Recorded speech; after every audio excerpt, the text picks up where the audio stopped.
Meeting की हम शुरुआत करते हैं। सर आज बहुत खास दिन है।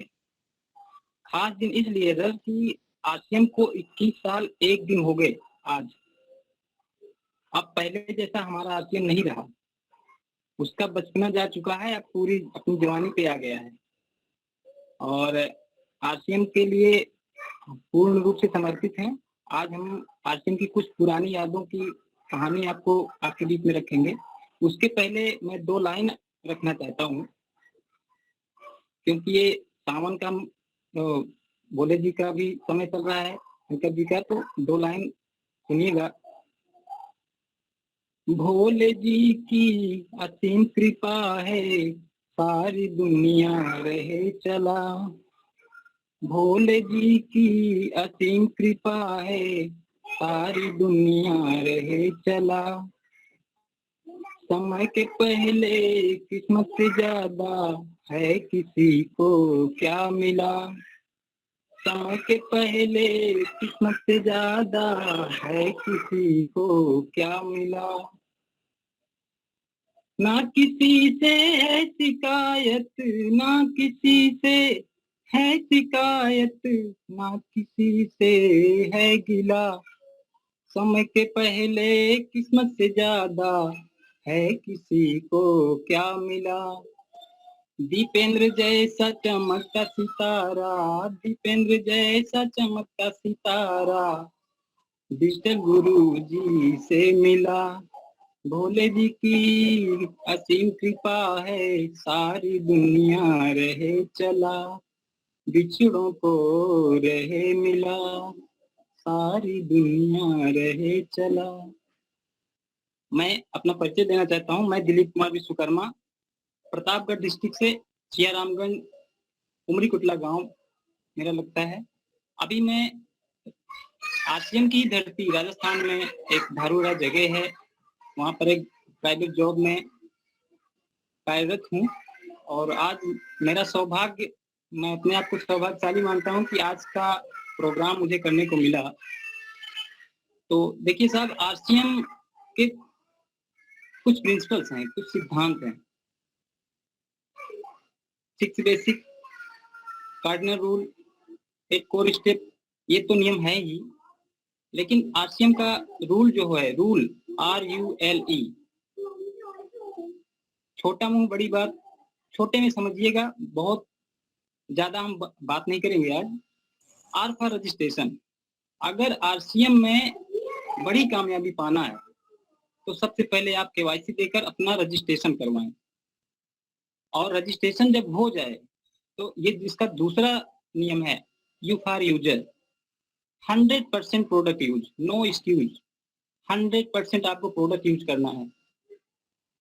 एल फॉर लर्न, बिना सीखे फील्ड में नहीं करना साहब, बिना सीखे फील्ड में नहीं करना। उसका कारण मैं बताता हूँ। बहुत से लोग फील्ड में आपको मिलेंगे, कुछ लोग कहें अरे आरसीएम मैं करके छोड़ चुका हूँ। आप ध्यान दीजिएगा कि उनको लैक ऑफ नॉलेज, जानकारी की कमी की वजह से या तो सिस्टम से बाहर हो गए हैं या तो कोई उनको समझा दिए हैं। तो पहले आप सीखिए, नॉलेज दीजिए। और रूल का ई फॉर अर्न, जब आप सीख कर आगे काम करेंगे तो मनचाही इनकम आप ले सकते हैं। ये तो रहा मेरी तरफ से आरसीएम के लिए आपको कि कैसे करना है संक्षेप में। लेकिन आरसीएम 3 तरह के लोग करते हैं। पहला है, कुछ लोग प्रभाव से आते हैं। कुछ लोग आपको देख के, आपके मतलब अपनी अपलाइन को देख के प्रभाव में आ जाते हैं कि हाँ आरसीएम में इतना सारा कुछ है, कर लिया जाए। तो ऐसे लोग आते तो हैं, लेकिन कुछ ही % रुकते हैं, बाकी जिस प्रभाव में आते हैं उसी प्रभाव से चले भी जाते हैं। और दूसरे आते हैं अभाव में, जो जिनके पास पैसों की कमी होती है, जो कुछ करना चाहते हैं, वो आते हैं। लेकिन यहाँ पर वो भी कुछ लोग ही बचते हैं, क्योंकि वो नॉलेज लेना नहीं चाहते, बिना जानकारी के काम करना चाहते हैं, बिना कुछ किए पाना चाहते हैं। इसलिए कुछ ही % उसमें भी बचते हैं, और इस कैटेगरी के लोग भी सिस्टम से बाहर हो जाते हैं। और तीसरा है भाव। जैसे अभी आप चर्चा कर रहे थे भूख, किसी भी व्यक्ति को अगर भूख लगी हो तब आप कुछ भी दोगे तो उसको अच्छा लगेगा। अगर भूख नहीं है तो आप अच्छे से अच्छा व्यंजन बना के दो, उसको अच्छा नहीं लगेगा। तो भाव से जो आएगा, जिसके अंदर आरसीएम सीखने की इच्छा होगी, आरसीएम को की गहराई को समझेगा, वो भले ही पैसा ना आए कुछ दिन, महीने 2 महीने नहीं आए तो बात भी नहीं करेगा, क्योंकि आरसीएम को समझ रहा होगा और वो आरसीएम करेगा। तो ये 3 तरह के लोग आपको मिलेंगे फील्ड में, और बिना सीखे अगर कोई फील्ड में निकलता है तो उसको असफलता ही मिलती है।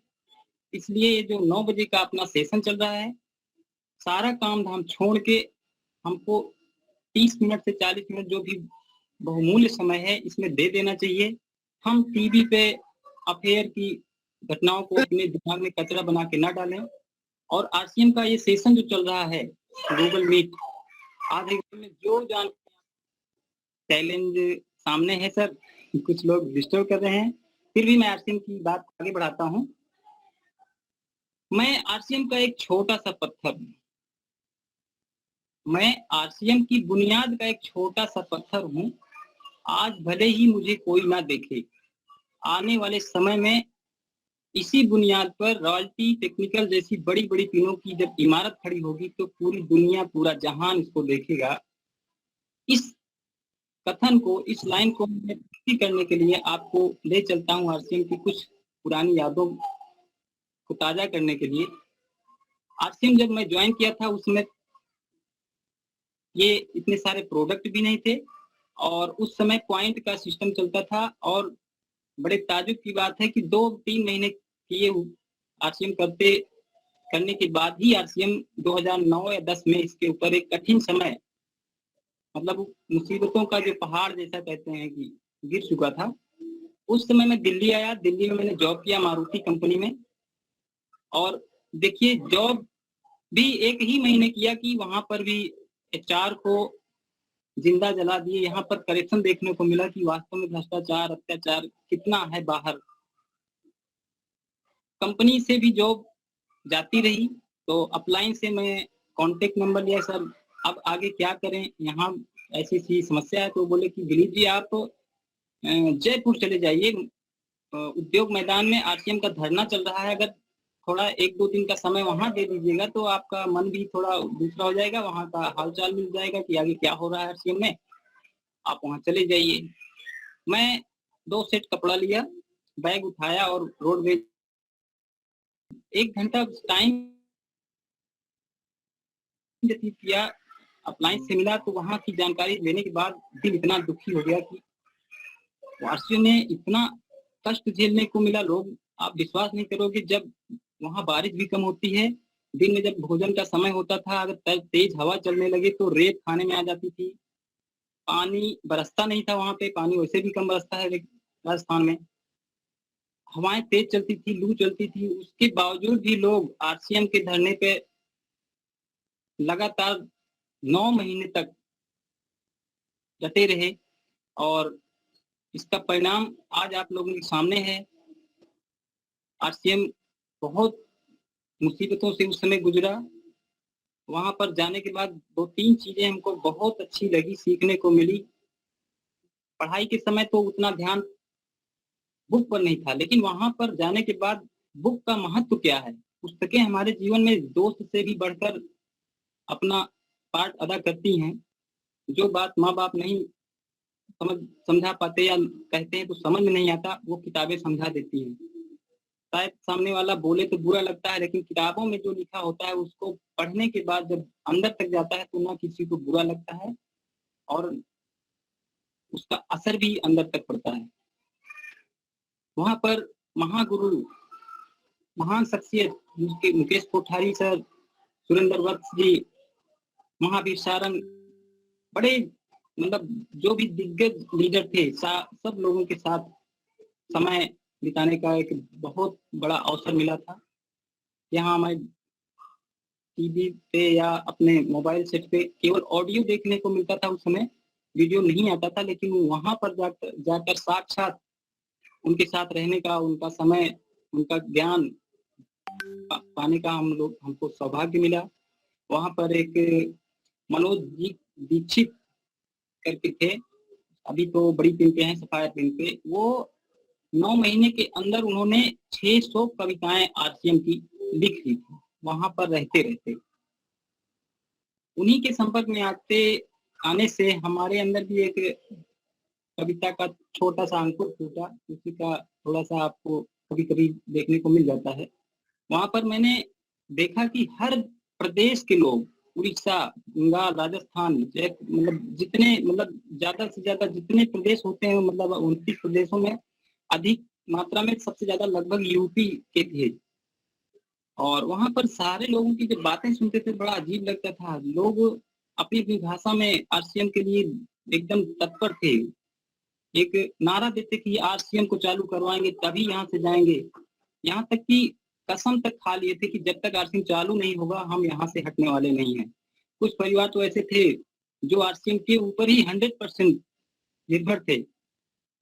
जब आरसीएम से इनकम बंद हो गई, आरसीएम का काम बंद हो गया, तो अब उनका रूम भाड़ा कहाँ से आए, उनका खर्चा कहाँ से निकाले। कमरे का मालिक उन्हें उनके बर्तन को बाहर फेंक दिया, कमरा भाड़ा दीजिए नहीं तो बाहर जाइए। कई ऐसे घटनाएं हैं जो देखने के बाद एकदम दिल दुखी हो जाता था। कुछ लोग तो हंसते हंसते रोने लगते थे कि हंस रहे हैं कि रो रहे हैं, कुछ पता नहीं चलता था। और वहां पर पंजाबी, गुजराती पहली बार देखने को मिला। वास्तव में जो इंडिया में कहते हैं कि एक अनेकता में एकता, वहां पर हमें देखने को मिला। जब टीसीजी जेल गए, हमारी पहली मुलाकात टीसीजी से जेल में हुई। वहां पर जब गया तो देखा कि एंट्री नहीं हो रही थी, अंदर जाने नहीं दे रहे थे। जेलर बोलता था कि ये टीसीजी कोई भगवान है क्या, लोग सैकड़ों लोग, हजारों लोग रोज मिलने आते हैं, इतना परमिशन हम नहीं दे सकते। तो हम लोग यही कहते थे ठीक है सर, परमिशन मत दीजिए, जब हमको समय मिलेगा तब हम मिल के जाएंगे, लेकिन रहेंगे यहीं। पहली बार मैं पहली बार अपने सामने जब टीसीजी को देखा जेल में, तो मेरे साथ 5 लोग थे, कुछ लोग रोने लगे। तो टीसीजी ने कहा कि यार ये बहुमूल्य चीज है, इसको मत बहाओ, इससे लोग तबाह हो जाएंगे। और उसका परिणाम देखने को मिला दोस्तों। राजस्थान में उसे बारिश नहीं होती थी, लेकिन कुछ यही सब दुआ, मतलब आह लोगों की निकली। 80 साल के बाद रिकॉर्ड टूटा, वहां इतनी तेज बारिश हुई कि हम लोग तो डिपो में रहते थे, लेकिन कुछ लोग तो धरने पे ही रहते थे। कमर तक पानी भर गया था जहां पर रहते थे, बेचारे क्या करें, जूते चप्पल बैग सब बह गए। रात में खड़े रहे पानी में। वहां पर एक एसएन गुप्ता करके सर थे, वो धरने की देख रेख करते थे, चाहे दिन हो चाहे रात। अजगर का एक बच्चा वो अपने गले में डालकर लोगों को दिखा रहे थे, देखो आज हम भोले जीवन गए हैं, मरना होगा तो मर जाएंगे, आरसीएम लेकिन चालू करवा के ही यहाँ से जाएंगे। बड़ी कठिन स्थिति से उस समय आरसीएम गुजर रहा था। जब आरसीएम बंद हुआ तो दुनिया जानी कि हाँ आरसीएम बंद हो गया है, उपहास कर रहे थे। लेकिन जब बीसीजी छूट के आए तो लोगों को इतनी मतलब डिस्को, भांगड़ा, डांस सब कुछ कर रहे थे, कह रहे थे कि आज हमारे बलदाऊ छूट कर आ गए हैं। और इतना मतलब जोश था कि जब बिना आरसीएम चालू करवाए हम जाएंगे नहीं। टीसीजी जब छूट कर आए जैसे, तो वो चाहते तो अपने आरसीएम वाले अपने घर जा सकते थे, लेकिन वो पहले बोले कि मैं धरना पे चलूंगा, अपने उन लोगों से मिलूंगा जो हमारे मेन आदमी हैं। क्योंकि वो पहले कह भी चुके थे कि हमको भीड़ की आवश्यकता नहीं है। वो बोल रहे थे कि हमको भीड़ की आवश्यकता नहीं है, 1000 कमिटेड समर्पित समर्पित बंदे हमको चाहिए जो आरसीएम को लेकर सीरियस हो। और वो सोच रहे थे कि क्या करें, क्योंकि आरसीएम एक ऐसी पवित्र नदी है जिसमें गलत लोग भी आए और सही लोग भी आए। अब जो उसकी धारा में बह गए वो आगे निकल गए, जो गलत लोग थे कचरे की भांति किनारे निकल गए। तो टीसीजी ने जब धरने पे आने के बाद उनसे जब पूछा गया कि अब क्या किया जाएगा सर, आरसीएम चालू होगा कि बंद होगा, कैसे करेंगे, तो कहते हैं कि, और सही बात भी है कि वो बहुत कम बोलते हैं और जो बोलते हैं ब्रह्म वाक्य उनका होता है।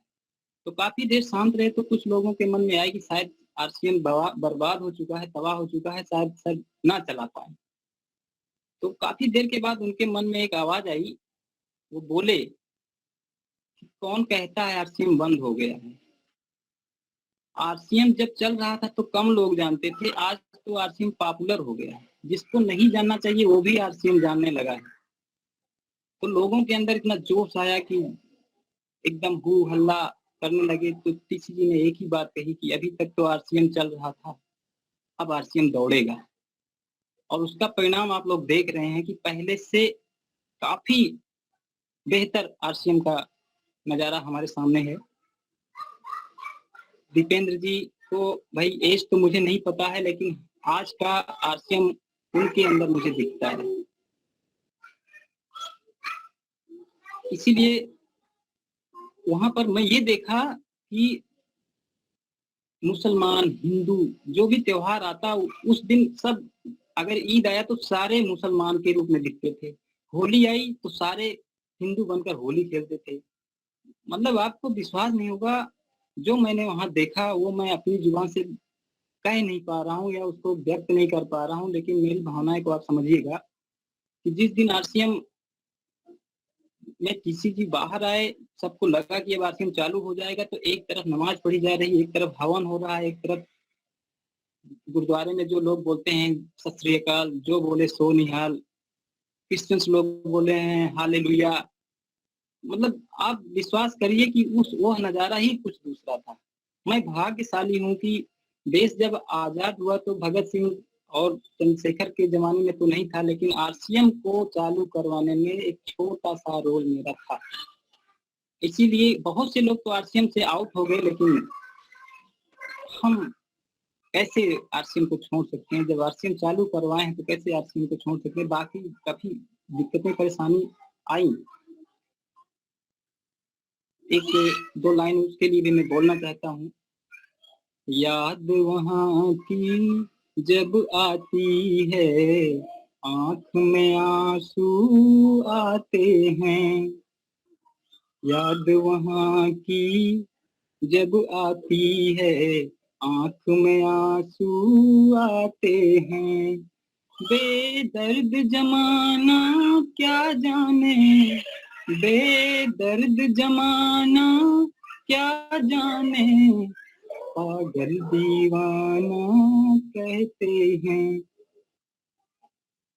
मिलते हैं एक छोटे से ब्रेक के बाद, आप जाइएगा कहीं नहीं, फिर हाजिर होते हैं आरसीएम की कुछ पुरानी यादों को लेके। आपके सामने पेश है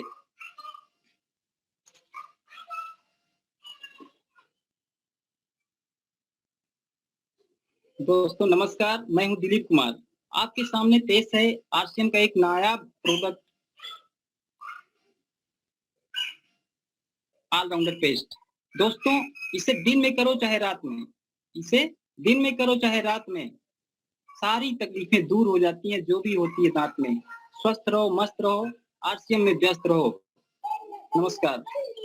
इस ऐड के प्रायोजक डिजिटल गुरु एंड ब्रदर्स आगे की जानकारी लेकर हाजिर हैं आरसीएम की।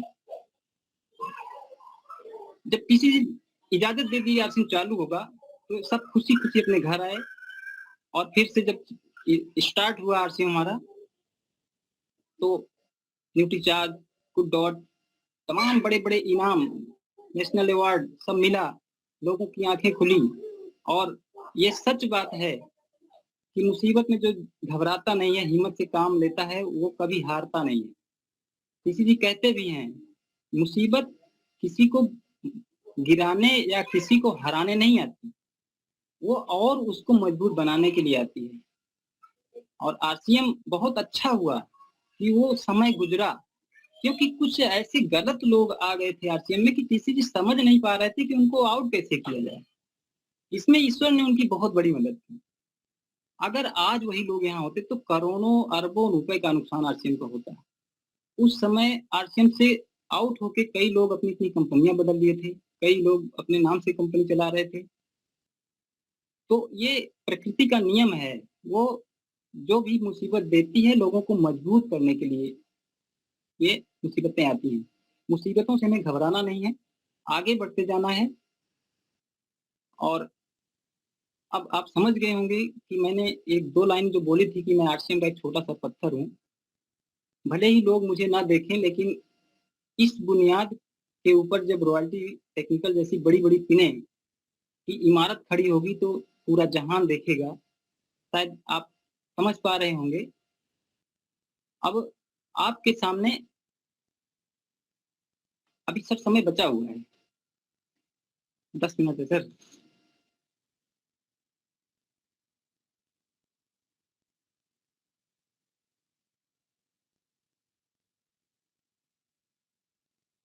दोस्तों, आरसीएम करने के लिए हमको बहुत कुछ सीखना होता है।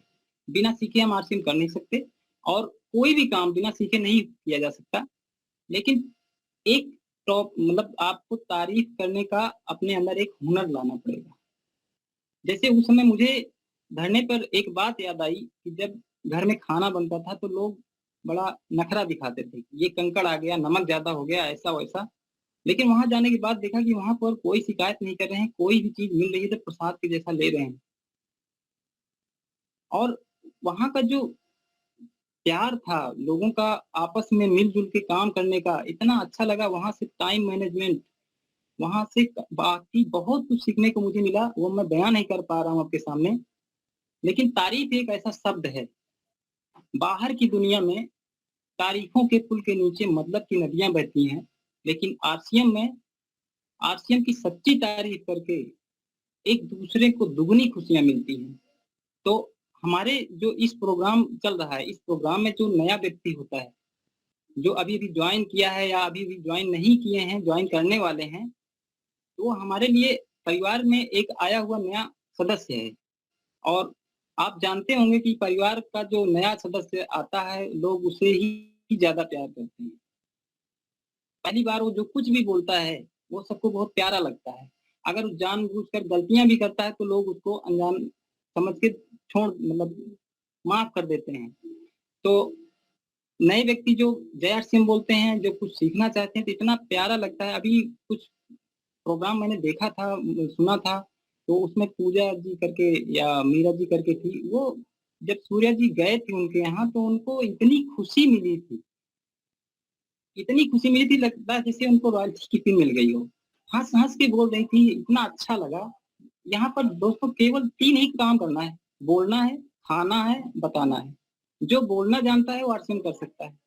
खाने पीने के लिए इतनी अच्छी क्वालिटी के प्रोडक्ट हमारे पास हैं कि लगातार हम का यूज करते रहें तो लोगों को वैसे ही आरसीएम समझ में आ जाएगा। ये सारी बातें यहाँ आने के बाद पता चलती है कि बाहर की दुनिया से और आरसीएम की दुनिया में कितना अंतर है। आपको एक छोटी सी कहानी सुनाता हूँ। थर्ड पार्टी का रोल हमारा आरसीएम में बहुत अहम रोल होता है। हम सीखे बिना जब फील्ड में निकलते हैं तो हमें फेल होना है, सीख कर निकलेंगे तो फेल नहीं होंगे। और प्रयास करें कि शुरुआती 7 दिन, ये शुरुआती 7 दिन में हम अपलाइन के साथ ही निकलें। वो जैसा बोलता है, वो जैसा प्लान दिखाता है, जैसे वो काम करते हैं, जैसे प्रोडक्ट का प्रमोशन करते हैं, वो सारी चीजें हमको सीखना होगा। सीखेंगे तभी आगे बढ़ेंगे, बिना सीखे आरसीएम नहीं होगा।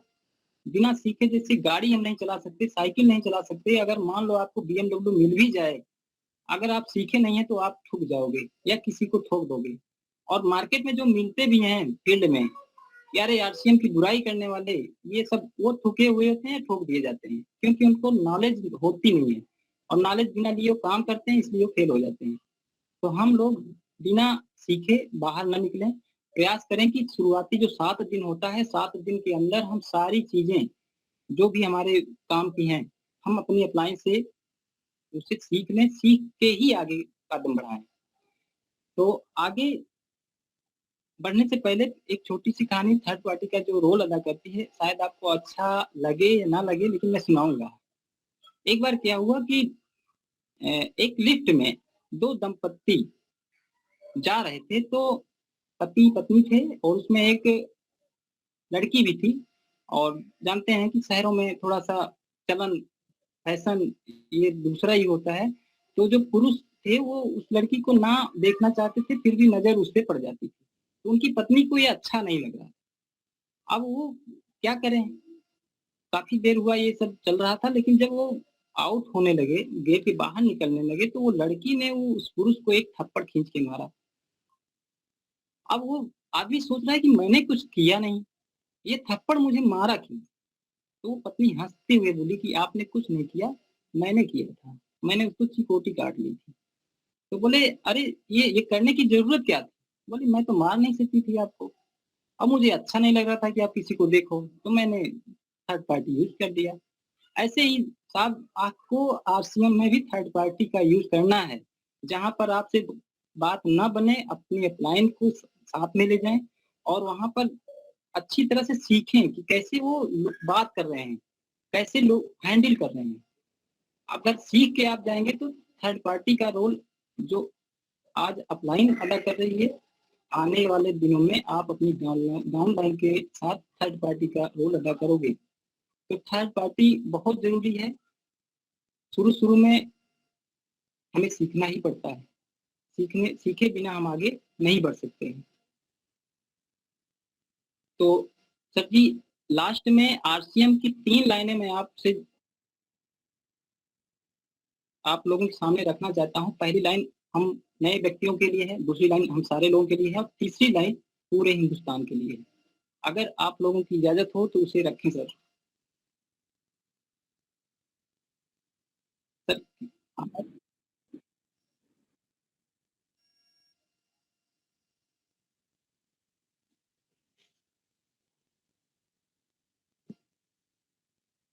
आरसीएम से सा हाँ सर, बोल रहे सर।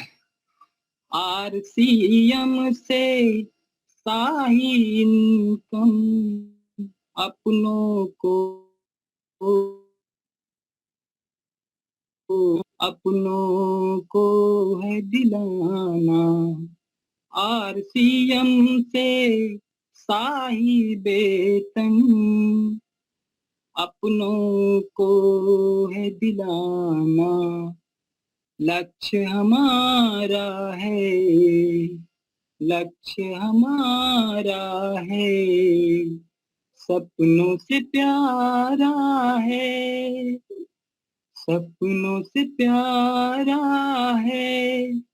भारत को है फिर से बनाना, सोने की चिड़िया बनाना,